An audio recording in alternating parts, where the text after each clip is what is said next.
आज की हमारी वीडियो है केबल अप डाउन के ऊपर। सबसे पहले यहाँ पे मैं आप लोगों को बताऊंगा कि कौन सा मसल यहाँ पे वर्क करता है, इसका ओरिजिन क्या है, इसका इंसर्शन क्या है एंड ये किन लोगों के लिए एक्सरसाइज इन्वेंट की गई थी, डेवलप की गई थी एंड इसको कैसे परफॉर्म करना है। तो ये सारी बातें मैं आप लोगों को आज की वीडियो में बताऊंगा, तो जानने के लिए बने रहिए। केबल अप डाउन के टाइम पे हमारे दो मसल्स वर्क करते हैं। पहला है लैटिसिमस डोर्साई, दूसरा है टेरिस मेजर। जो लैटिसिमस डोर्साई है उसका जो ओरिजिन पॉइंट है वो काफी अलग अलग है।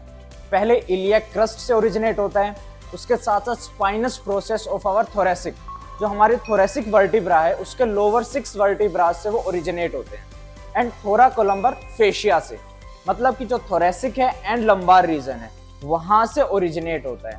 उसके साथ साथ लोअर 6 रिब्स से, हमारे नीचे की रिब्स से भी वो ओरिजिनेट होता है। एंड इंसर्शन की बात करूं तो एक सिंगल जगह पर जाके इंसर्ट होता है, मतलब कि वहां पर जाके वो मसल मेरा खत्म होता है। वो होता है मेरा बाइसेप्टल ग्रूव ऑफ ह्यूमरस पे। तो जो हमारे मसल है वो आप बोल सकते हो कि यहाँ से एंड हमारी रिब्स से, यहाँ से वो ओरिजिनेट होता है एंड हमारे ह्यूमरस पे आके इंसर्ट हो जाता है। तो इतना बड़ा वो मसल है। उसके साथ साथ टेरिस मेजर हमारे स्कैपुला से ओरिजिनेट होते हुए सेम पॉइंट पर हमारे ह्यूमरस पे इंसर्ट हो जाता है। इसके जॉइंट एक्शन की बात करें, मतलब कि ये मसल हमारी बॉडी में वर्क क्या कराता है, दो वर्क कराता है। सबसे पहले ह्यूमरस बोन को हमारी मिड लाइन के पास लेके आता है, मतलब कि जो हमारी ह्यूमरस बोन है वो अडक्शन की तरफ जाती है। तो शोल्डर अडक्शन, शोल्डर जॉइंट के साथ हमारी ह्यूमरस बोन कनेक्टेड है, तो शोल्डर जॉइंट के ऊपर अडक्शन ये मूवमेंट कराता है, जो कि हम लेट पुल डाउन की तरफ, जब हम लेट पुल डाउन परफॉर्म करते हैं सेम मूवमेंट होता है, जब हम पुल अप्स करते हैं सेम मूवमेंट होता है। तो उस टाइम पे भी हमारा latissimus dorsi and teres major work करता है। दूसरा जॉइंट एक्शन है शोल्डर एक्सटेंशन, मतलब कि जो मेरी ह्यूमरस बोन है, मेरा जो हाथ है ये पीछे की तरफ आता है, तो शोल्डर एक्सटेंशन भी ये मसल मेरा कराता है। तो ये दो जॉइंट एक्शन है हमारे मसल के, लैटिसिमस डोर्साई के एंड टेरिस मेजर के। सबसे पहले शोल्डर अडक्शन, दूसरा शोल्डर एक्सटेंशन। तो अब बात करते हैं एक्सरसाइज की। एक्सरसाइज कौन सी है? केबल अप डाउन, या फिर इसको कई लोग केबल स्ट्रेट पुल डाउन भी बोलते हैं। इस टाइम पे जो मेरा मसल है वो क्या वर्क करा रहा है? Shoulder extension. तो शोल्डर एक्सटेंशन इस एक्सरसाइज में होता है। मसल कौन कौन से वर्क कर रहे हैं? Latissimus dorsi and teres major.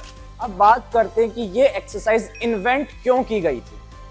अब फॉर एग्जांपल कोई इंडिविजुअल एल्बो में इंजरी है उसको, अब एल्बो में वो मूवमेंट नहीं करा सकता है, तो ना तो वो लेट पुल डाउन कर सकता है, ना ही पुल अप्स कर सकता है, ना ही चिन अप्स कर सकता है, बट मसल को तो ट्रेन करना है।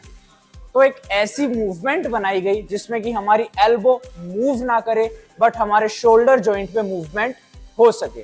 तो केबल अप डाउन के टाइम पे या फिर स्ट्रेट पुल डाउन के टाइम पे भी हम क्या करते हैं, हमारी एल्बो को लॉक करते हैं एंड हमारे सिर्फ शोल्डर जॉइंट में मूवमेंट कराते हैं।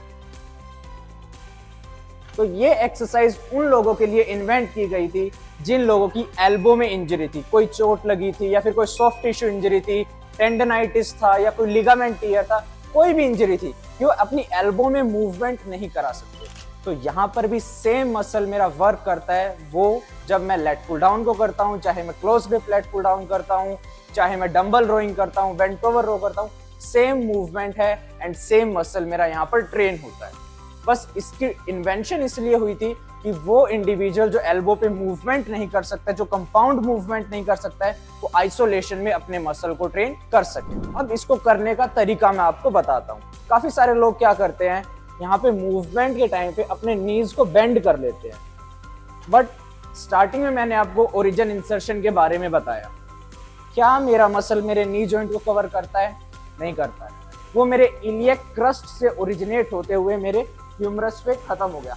अब आप चाहे इसको बैठ के करो, चाहे आप लेट के करो, चाहे आप खड़े होके करो, मूवमेंट क्या होती है?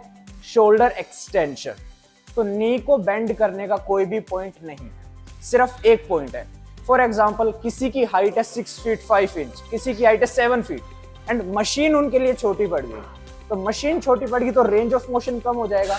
रेंज ऑफ मोशन बढ़ाने के लिए हम नीज को बेंड करते हैं ताकि जो उनकी हाइट है मशीन के लेवल पे आए, एंड मशीन के लेवल पे आने के बाद हम रेंज ऑफ मोशन पूरा कराते हैं। बट अगर किसी की हाइट इतनी ज्यादा नहीं है कि वो मशीन से भी ऊपर जा रहा है, तो उस टाइम पे हम क्या कराते हैं, बॉडी को स्ट्रेट रखते हैं, नीज को लॉक रखते हैं, चेस्ट आउट करते हुए हमारे शोल्डर को एक्सटेंशन में लेके जाते हैं। तो अगर किसी की हाइट ठीक है, ज्यादा ऊपर नहीं जा रहा वो मशीन से, तो आप अपने नीज को लॉक करते हुए भी, बॉडी को स्ट्रेट रखते हुए भी शोल्डर एक्सटेंशन करा सकते हो। नी बेंड करने का सिर्फ एक पॉइंट है कि अगर आपकी हाइट बहुत ज्यादा है एंड आपका जो केबल है सिर्फ यहां तक आ रहा है, रेंज ऑफ मोशन यहाँ पे कम हो गया, बट यहाँ पे आप नॉर्मल खड़े हो, मैं अभी नॉर्मल खड़ा हूँ, फ्लेक्शन से प्रॉपर ये एक्सटेंशन में आ रहा है, कोई एडिशनल बेनिफिट मेरे को नहीं मिल रहा है। करनी कैसे है, स्ट्रेट आपको रहना है, नीज को बेंड नहीं करना है एंड सिंपल शोल्डर को एक्सटेंशन में लेके जाना है, फ्लेक्शन एक्सटेंशन, फ्लेक्शन एक्सटेंशन। सो ऐसे आपको ये एक्सरसाइज परफॉर्म करनी है। सो आज की वीडियो में हमने ओरिजिन इंसर्शन को बताया, आज की वीडियो में मैंने बताया कौन सा मसल आपको यहाँ पे इन्वॉल्व हो रहा है, आज की वीडियो में मैंने आपको बताया कि ये किन लोगों के लिए इन्वेंट हुई थी एंड बताया मैंने कि कैसे परफॉर्म करनी है। सो आज की वीडियो में सिर्फ इतना ही। किसी और एक्सरसाइज के बारे में जानने के लिए आप मेरे को कमेंट कर सकते हो एंड कैसी लगी हमारी आज की वीडियो ये भी आप कमेंट करके बता सकते हो। एंड ऐसी और भी ज्यादा इंफॉर्मेटिव वीडियोस के लिए, न्यूट्रिशन साइंस को जानने के लिए, एक्सरसाइज साइंस को जानने के लिए आप हमारे चैनल को सब्सक्राइब कर सकते हो। कोच हिमांशु।